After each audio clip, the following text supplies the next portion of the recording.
नमस्कार दोस्तों, स्वागत है आप सभी लोगों का हमारे चैनल ट्रेडिंग में दतुल में। आज हम बात करने वाले हैं यस बैंक लिमिटेड के बारे में। आपने देखा होगा कि जिस तरीके से बहुत सारे स्मॉल कैप के शेयर्स में मल्टी बैगर रिटर्न्स अभी तक आ चुके हैं, उसी तरीके से यहाँ पे यस बैंक में भी दिखाई दे रहा है, क्योंकि इसने 50 डे 100 डे 200 डे के टेमा को क्रॉस कर चुका है और वहीं पे अपना सपोर्ट बनाए हुए बैठा हुआ है। पर गाइस, यहाँ पे कुछ बड़े रिजल्ट के नंबर आने की उम्मीद कही जा रही है, खासकर Q3 पे, क्योंकि यहाँ पे अभी प्रशांत कुमार जी की तरफ से एक बहुत बड़ा अपडेट आया था, खासकर Q2 के नंबर्स के ऊपर। यहाँ पे लोन धीरे धीरे करके बढ़ता जा रहा है, वो भी सिक्योर लोन की बात कही है, ना कि पर्सनल लोन के ऊपर। और जिस तरीके से आरबीआई की गाइडलाइन जारी की गई थी, उस गाइडलाइन के तहत यस बैंक जनवरी से पूरी प्लानिंग करके बैठा हुआ है। कहाँ ये शेयर 1800 रुपए के आसपास का हाई बनाया था और रिसेंटली करीबन 3 साल पहले 4 साल पहले 5 रुपए का लो बनाया था। और वहां से अभी तक शेयर ज्यादा चला नहीं है। बहुत सारे इन्वेस्टर हैं जो कि यहाँ पे पैसा लगा के बैठे हुए हैं, लॉन्ग टर्म के लिए इंतजार कर रहे हैं। बट छोटे छोटे गिरे से गिरे शेयर भी हैं जो कि 4 से 5 गुना बढ़ चुके हैं। तो अब यहाँ पे उम्मीद जताई जा रही है यस बैंक के लिए, क्योंकि यहाँ पे यूएस फेड की तरफ से भी बड़ा अपडेट आता देखा जा रहा है कि आने वाले नेक्स्ट ईयर वहाँ पे रेट ऑफ इंटरेस्ट कट किया जा सकता है, बढ़ाया नहीं जाएगा। तो बैंकिंग स्टॉक बहुत ज़्यादा बुलिश दिखाई दे रहा है। तो चलिए गाइस, शुरू करते हैं हम अपना वीडियो। साथ ही अगर आप लोगों को हमारे वीडियो के माध्यम से थोड़ी सी भी हेल्प हो रही हो तो प्लीज़ आप हमारे चैनल को सब्सक्राइब जरूर करें। साथ ही गाइस, हम अपने चैनल पे गिव अवे का प्रोग्राम चला रहे हैं, जिसमें गाइस हमने 3 प्राइज सिलेक्ट कर रखे हैं जो कि आपके हेल्थ को देखते हुए। और जिसमें गाइस हमने अपना फर्स्ट प्राइज रखा हुआ है साइकिल, सेकंड प्राइज रखा हुआ है smart watch and third prize रखा हुआ है स्पोर्ट शूज। ये तीनों तीनों गाइस आपके हेल्थ के लिए बहुत अच्छे हैं। और बस आपको यहाँ पे करना क्या होगा कि गाइस, आप हमारे चैनल को सब्सक्राइब करना है। और हमने अपने जो चैनल का टारगेट रखा है, 1 लाख सब्सक्राइबर का टारगेट रखा हुआ है। जैसे ही गाइस वो पूरा होगा, हम आपको ये तीनों प्राइज हमारे जो लकी सब्सक्राइबर होंगे उनको देने वाले हैं। और ये गाइस आपके लिए बहुत बड़ा काम नहीं है। आप चाहें तो इसको 6 महीने में, साल भर में, जब भी आप करवाना चाहें तो करवा सकते हैं। सो गाइस, प्लीज आप हमारे चैनल को सपोर्ट करिए। और इसमें पार्टिसिपेट करिएगा। आज के दिन का मार्केट बहुत बढ़िया था। आप देख सकते हैं निफ्टी 50 में 270 पॉइंट्स की यहाँ पे तेजी बनती हुई देखी गई है। और बैंक निफ्टी में 400 पॉइंट्स की आज के दिन बाजी मारी है आपका निफ्टी आईटी ने। करीबन 1600 पॉइंट्स की यहाँ पे तेजी बनी है, मतलब 5% तक की रैली बनती हुई देखी गई है। स्मॉल कैप के इंडेक्स में 250 पॉइंट्स की। आज के दिन काफी अच्छे वॉल्यूम साथ कामकाज होता हुआ देखा गया। आप देख सकते हैं 41 करोड़ का वॉल्यूम है, और कल के दिन भी 41 करोड़ का। और यहाँ पे अगर हम बात करें 1 मंथ का एवरेज, तो इतना खास नहीं है, बट एक हफ्ते के अंदर बहुत अच्छी तगड़ी रैली दिखाता हुआ देखा गया है। इस समय कंपनी जो कि काफी ज्यादा फंडामेंटली स्ट्रांग होती हुई देखी जा रही है। मार्केट कैप है 63,000 करोड़ के आसपास पहुंच चुका है। और इस शेयर का जो ऑल टाइम हाई है 1900 रुपए है, और लो है 5 रुपए। तो आप देख सकते हैं कि शेयर में ज्यादा तेजी नहीं बनी है अभी तक। करीबन 4 साल हो गए, बहुत सारे इन्वेस्टर के यहाँ पे पैसा फंसा हुआ है। बट यहाँ से अब रैली बननी चाहिए, क्योंकि एसबीआई की तरफ से, आरबीआई की तरफ से बहुत बड़ा सपोर्ट है। और यहाँ पे इनकी तरफ से अप्रूवल भी आता हुआ देखा जा रहा है, कि जो कि रिसेंटली अभी इन्होंने जेसी फ्लोवर के साथ में बैड लोन बेचे थे। अब यहाँ पे फिर से 4,300 करोड़ की बैड लोन बेचने की बात हो रही है। खासकर बात कर सकते हैं अगर जैसे हम मर्जर के बारे में, तो एसबीआई का यहाँ पे मर्जर के ऊपर पहले ही यहाँ पे रुझान बताया था कि यहाँ पे मर्जर नहीं किया जाएगा, क्योंकि यस बैंक की हालत काफी हद तक सुधरती हुई देखी जा रही है। इस बार के Q3 के नंबर्स काफी अच्छे रह सकते हैं। आप देख सकते हैं दिसंबर के जो नंबर्स थे, ये अपने पास 1 साल का डेटा, यहाँ से हम अंदाजा लगा सकते हैं। ये सितंबर 2022 में 5,475 करोड़ का यहाँ पे जो इनकी इंटरेस्ट अर्न था, जो कि यहाँ पे 6,713 करोड़। आप देख सकते हैं कि वहां से 20% तक की बड़ी रैली बनती हुई देखी जा रही है। अदर इनकम है जो कि 1,266 करोड़, जो कि पिछले साल 1,000 करोड़ के आसपास थी। और इनके खर्चे देखे जाएं तो खर्चे भी इंक्रीज हुए हैं, 7,170 करोड़, और पिछले साल जो कि 5,453 करोड़ थे। बट उसकी कोई टेंशन नहीं, खर्चे बढ़ रहे हैं, बट यहाँ पे कंपनी का इनकम भी बढ़ती हुई देखी जा रही है।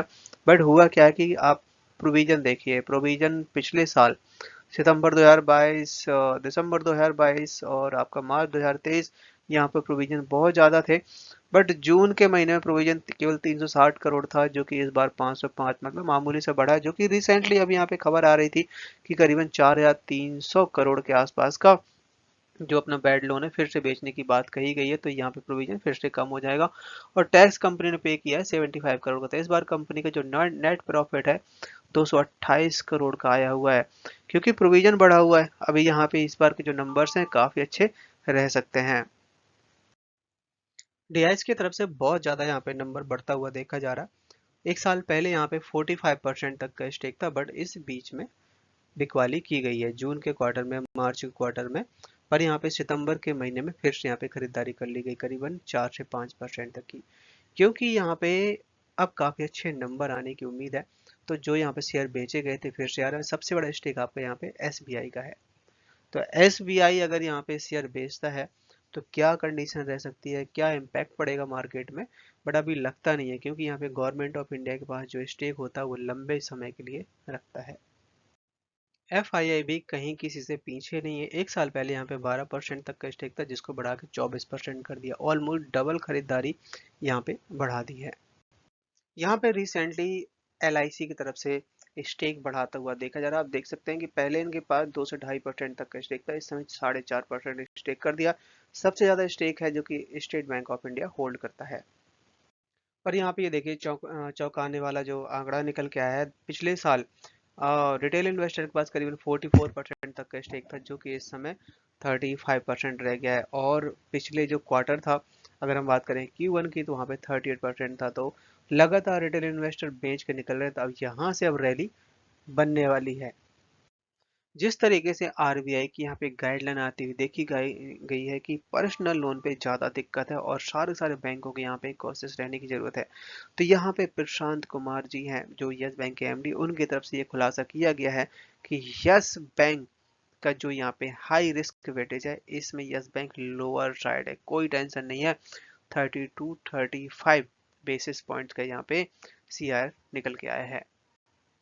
मीनवाइल यहाँ तक कि यस बैंक कंटिन्यू अब अपना जो लोन डिस्ट्रीब्यूट कर रहा था, मेनली यहाँ पे पीएलएस साथ ही कंपनियों को, जो धीरे धीरे करके जहाँ पे सच में रिक्वायरमेंट है वहीं पे अपना ये लोन डिस्ट्रीब्यूट करेंगे, और प्रॉपर डॉक्यूमेंटेशन के हिसाब से। क्योंकि अभी तक क्या हो रहा है कि 50 से 60 हज़ार जो इंसेंट, मतलब इंसेंटली जो कि इमीडिएट 2 से 3 मिनट में फंड आपके अकाउंट में आ जाता है, इस तरीके में ज़्यादा बहुत ज़्यादा दिक्कत है, क्योंकि ये पैसा हो सकता है कि वापस भी ना आए। तो यहाँ पे यस बैंक की पूरी प्लानिंग हो चुकी है, और खासकर इन्होंने अपना नई अपॉर्चुनिटी के बारे में बोला है कि हम अब इसके अलावा नई अपॉर्चुनिटी देखेंगे और एक्विजिशन पे भी ध्यान रखेंगे। बहुत जल्द यहाँ पे कुछ एक्विजिशन भी करने वाले हैं।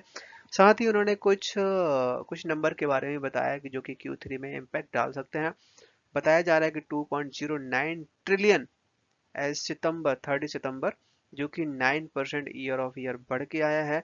टोटल जो रिटेल लोन स्टोर जो कि 1 ट्रिलियन है, with large mid corporate and small and medium enterprises accounting for the rest. तो बहुत अच्छे नंबर आने की उम्मीद है। आप देख सकते हैं 2 ट्रिलियन और 1 ट्रिलियन, जो कि यहाँ पे रिटेल और स्मॉल लार्ज मीडियम कॉर्पोरेट के साथ में ये डील होती हुई देखी जा रही है। एफआईआई जो कि लगातार बुलिश है बैंकिंग सेक्टर के ऊपर। और अभी आपने नोटिस किया होगा कि पीएसयू बैंकों को तो छोड़िए, पीएसयू बैंक तो अभी बजट की वजह से उनमें रैली बनती हुई देखी जा रही है, क्योंकि बजट तक बहुत ज़्यादा चलने वाले हैं। और जितने घोटाले हुए थे पीएसयू बैंकों में, सबकी रिकवरी हो चुकी है। तो अब इस समय यहाँ पे केवल प्राइवेट सेक्टर बैंक ही एक ऐसा है जिसमें ज़्यादा तेजी नहीं हुई है अभी तक।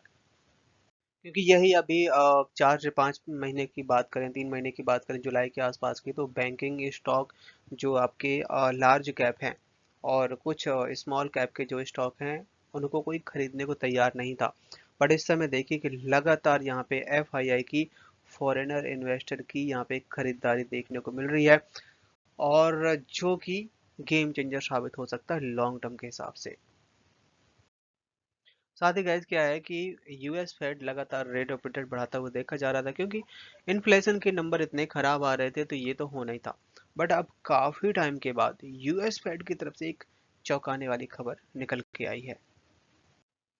क्या है कि काफी टाइम के बाद आपने देखा होगा कि बैंक काफी डूबे भी हैं, कुछ बैंक बर्बाद भी हो गए। तो अब यहाँ पे बात कही जा रही है कि अगले साल 2024 में रेट ऑफ इंटरेस्ट कट किया जा सकता है, मतलब डाउन हो सकता है।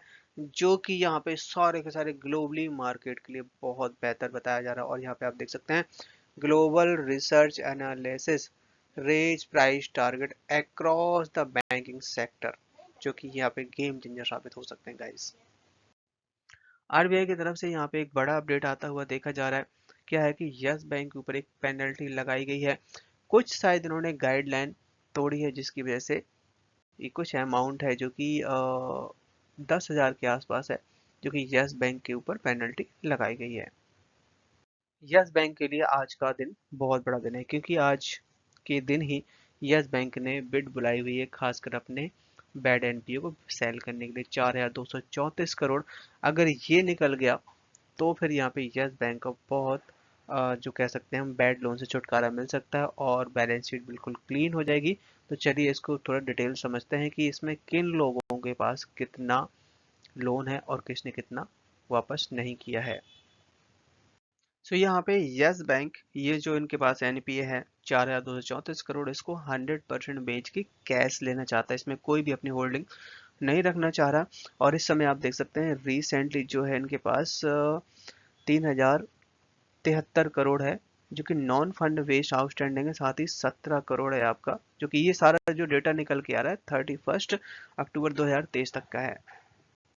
जिन लोगों ने यस बैंक से लोन ले रखा था और जिन्होंने चुकाया नहीं है, उनके यहाँ पे 8 कंपनियां हैं। यहाँ पे आप देख सकते हैं कैटरिया India, Indirajit power, ATS real worth, ATS infrastructure, ATS township और यूके बेस्ड भी कुछ कंपनियों के नाम यहाँ पे शामिल हैं। जो कि ये आप देख सकते हैं 2019 से लेके 2022 तक का जो डेटा है, ये इन्होंने जो अभी तक पेमेंट नहीं करी हुई है। कंपनी ने कुछ रिटेल इन्वेस्टर की भी यहाँ पे कुछ ब्यौरा दिया है, जो कि एनपीए हुआ है। आप देख सकते हैं 1142 करोड़ है, जिसमें 380 करोड़ आपका पर्सनल लोन है, 183 करोड़ आपका व्हीकल लोन है और 166 करोड़ आपका वुमेन माइक्रो फाइनेंस है। और कुछ यहाँ पे 118 करोड़ के आसपास क्रेडिट कार्ड का है और कमर्शियल व्हीकल लोन्स जो कि 120 करोड़ है। इसी तरीके से काफ़ी सारा अमाउंट है। और यहाँ पे जो जो बिड बुलाई जा रही है 18 दिसंबर को बिड बुलाई जाएगी।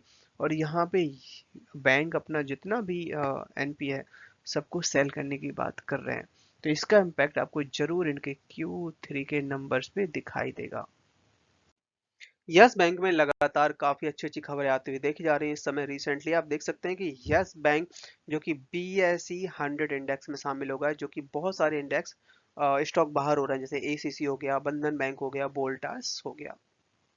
आज के दिन शेयर ने हाई बनाया, यहाँ पे 22.1 का लो है, 21.4 का क्लोजिंग है, 21.95 3% तक की रैली बनती हुई देखी गई है। चार्ट पर नजर डाली जाए तो यहाँ पे आप देख सकते हैं कितना बढ़िया चार्ट बनता हुआ देखा जा रहा है। यहाँ पे आपका सपोर्ट रहने वाला है 20 रुपए का और ऊपर तरफ के लेवल आपको 24 तक दिखाई दे सकते हैं।